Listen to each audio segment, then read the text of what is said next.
The elevator doors slide open to the trauma neuro ICU floor. Taking a deep breath, Clara tightens her short ponytail and glides out before the elevator doors slide shut. She slowly meanders down the fluorescent hallway towards room 402. The nurse on duty requested a wound vac, and Clara was tasked to deliver it. She tightly clutches the wound vac to her chest when arriving outside the patient's door. Her eyes drift to the patient's name written on the whiteboard hanging next to the door. M. Cheever is sloppily written in red dry erase marker. She knocks lightly, only to notice the door is slightly ajar. Clara slowly pushes it fully open. There's only one hospital bed in the middle of the room. The rays from the sunset are casting shadows in the room as the soft light above the patient's bed is the only light on. Clara's eyes drift towards the patient's bed. The light blue curtains are partially closed, obstructing her view of the patient from the doorway. Clara must deliver the wound vac to the main nurse's station on the floor, if there is no nurse in the room to hand it to. She must report back to document her end-of-day reports. Clara swivels her head side to side. She's standing alone in the deserted hallway. Glancing at the nurse's station, Clara notices the head nurse is busy updating patient files. She appears to not be aware of Clara standing in the patient's doorway. Clara takes a small step towards the nurse's station, fully intending to follow the rules and not risk her job. She pauses in her steps. Clara turns back around to face the patient's room. Breathing deeply to calm her nerves, Clara throws back her shoulders, brushes her long bangs behind her right ear, and quietly enters the patient's room. Clara's footfalls are silent as she makes her way towards the bed. The only noises heard in the room are from the constant breath intakes from the ventilator. Clara arrives at the foot of the bed.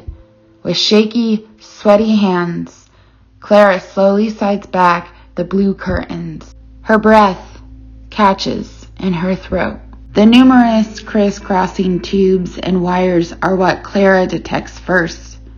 The patient's face is pale, with dark black and blue bruising under his left eye and cheek.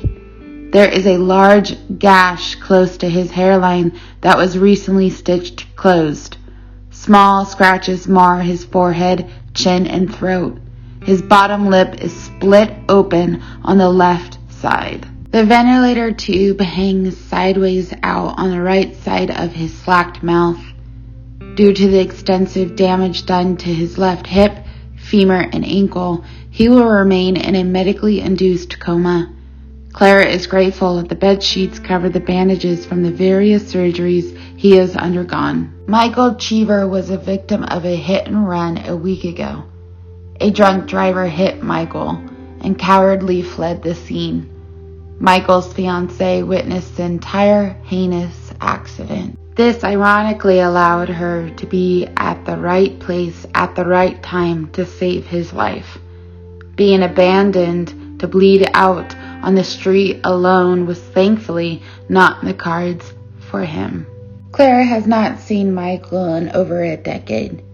Tears flood her eyes at seeing her ex-boyfriend laying in the hospital bed. News travels fast amongst the hospital staff. Clara idly listens as cases are often discussed between doctors and nurses in hushed tones in the elevators. It is a fireable offense if Clara discusses any patient information she overhears. After hearing Michael's last name be uttered, Clara's attention spiked. Without thinking, she followed the doctors after they exited the elevator. While she delivered supplies to the nurse's station that were intended for another floor, she heard snippets about his accident and injuries. Clara returned to her desk and found an article about the accident in the local newspaper. That is how Clara found out that the fiancé was present. Clara's heart breaks for the poor girl. Michael's face has matured from the passing of years. The teenage baby face Clara knew well has evolved into a handsome young man she does not recognize. His bare face is now covered with a well-trimmed mustache and beard. His chin is more chiseled. New wrinkles have appeared under his eyes and forehead. His once long curly blonde hair is now buzzed short. Under the bruising, there are no scars that tarnish his face from the pubescent acne he was once plagued with in high school. Clara can still see the boy she was once in love with. In her mind's eye, she sees his bright green eyes and wide, toothy smile. Clara had to always look up at him as his height towered over everyone else. She recalled how he was incapable of hiding his emotions back then, and it became a game for Clara to guess his moods. When they were joking with each other, he often threw back his head to amplify his boisterous laugh.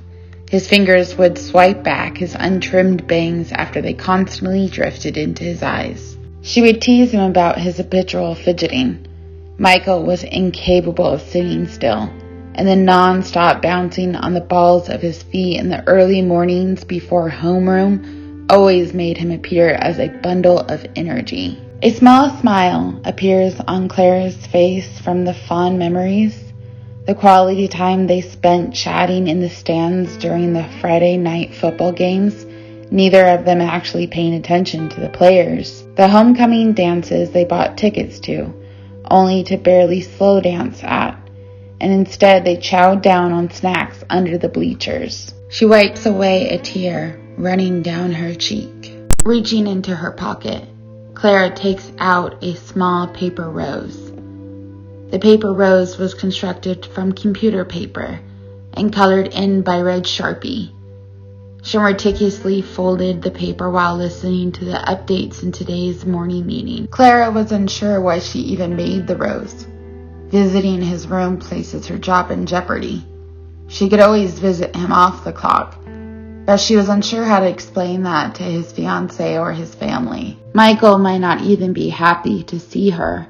Since his body is trying to heal from extreme trauma, she might be the last person he wants to visit with. Clara steps closer to Michael's bed, her back facing the door, to simply watch his chest move up and down. Clara clasps his right hand and closes her eyes to pray. "Excuse me, are you a nurse?" Clara hears behind her. She quickly steps away from the bed and turns towards the door. A young woman stands in the doorway clutching balloons, flowers, and a white teddy bear. She is tall with striking blue eyes and long brown hair. She strides into the room and places the items on the table. She then moves to the opposite side of the bed, bends down to kiss Michael's forehead, and brushes back his short bangs. She meets Clara's eyes with kindness and tilts her head in curiosity. No,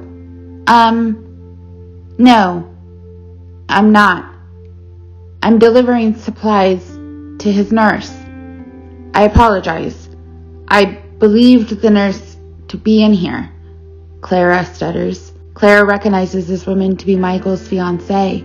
A picture of both Michael and this woman with their arms around each other was included in the news article.